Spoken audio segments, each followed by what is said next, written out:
Nimesh, Davé of Notified. Welcome to IR TV by IR Magazine here at NIRI 2023 Annual Conference in Chicago. Fascinating sessions today, lots of insights to share.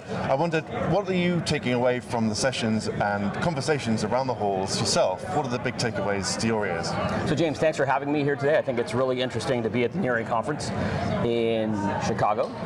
We have one of our headquarters offices here, so we have a lot of our employees here that talk to a lot of customers, talk to a lot of the other trade show exhibitors, and I think some of the trends that we're seeing in the discussion is really around the rise of the retail investor, what's happening there, and how important it is to communicate with a new base. We're seeing a new reinvigoration around investor days, and really the let's say, birth of the role of the IRO. It's becoming more and more important that they use technology, that they use companies as extensions of their workforce, and I think there's finally starting to get recognition in the industry where they're important to how shareholders are governed. Not only institutional shareholders and financial shareholders, but really the retail shareholders that are now becoming a more and more powerful group. The other thing we're having discussions about here, which is something new, is the fact that we're seeing two different sorts of investor days. We're starting to see earnings calls which are for basically institutional investors, what we're all used to, but we're seeing separate calls emerge now for the retail investors with a different focus and a different level of engagement. So again, the IRO's work is going to increase, so we're looking forward to being the extension of the IRO like we do today with supporting about 80% of companies around North America. Terrific. And one of those tools to assist we're hearing a lot around the halls is, of course, AI, artificial intelligence. What's your take on that? Is it something that IROs should embrace or should be wary about? How does it fit into the scheme? Look, I think AI is an interesting topic in general. The most important thing about AI is to understand is that it's a collection of learnings. The ability to process great vast numbers of data in an instant and get an answer. So what we're seeing today is that AI is going to become part of the toolkit of the IRO.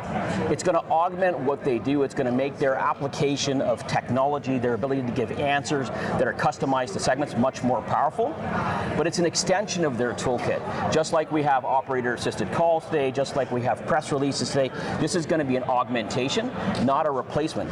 But it's going to make the IRO's capabilities significantly more powerful as they're segmenting towards specific investor groups and stakeholders.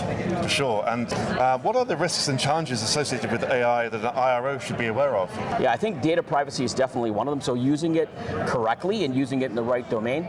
The other thing is that, look, you're going to get more and more information. You're going to get more and more specific information, which gives you the ability to target certain groups differently.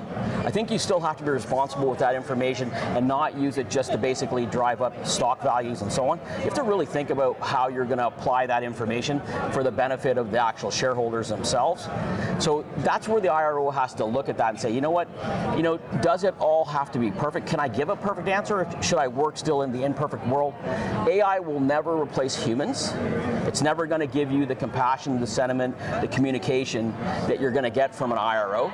So that's the other thing that we need to really understand, is that AI is designed mostly for, let's say, machine communication, text communication today.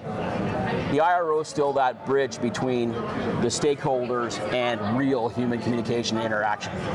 Understood. And I'm sure many IROs breathe a sigh of relief to hear that as well. Yeah, I don't see AI replacing the role of the IRO. I said this before. I see it augmenting the role of the IRO, making it more important for them and the ability to communicate more. I think the other thing that we'll see happen also is that as AI starts to enter the boardroom in every company, just like we saw the last cycle, which is cybersecurity, I believe it's going to be the first time where IROs will get a larger and larger portion of the budget to be able to communicate not only with the institutional investors and understand sentiment, engage it using AI tools, but also to communicate with the retail investor base, which is really, really changing with a new generation of investors. Isn't that a compelling way to flip the whole conversation? How can IROs use this to leverage, get higher up the food chain at their company, if they're not there already? And it sounds like not always they have the ear of the CFO or the CEO. Yeah, so I have to 100% agree with you. I've talked to a lot of IROs here.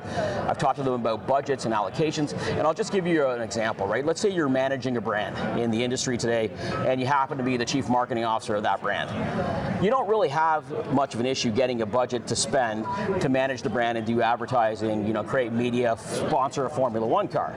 But if an IRO goes today to the chief financial officer and says, hey, I need to increase my budget by $10 million, usually the CFO kind of looks like them strangely, and they're probably looking for their new IRO job, right? But I believe they go there and they say, hey, look, we can help to create better outcomes for our stakeholders, our shareholders, our employees, by augmenting information and using artificial intelligence.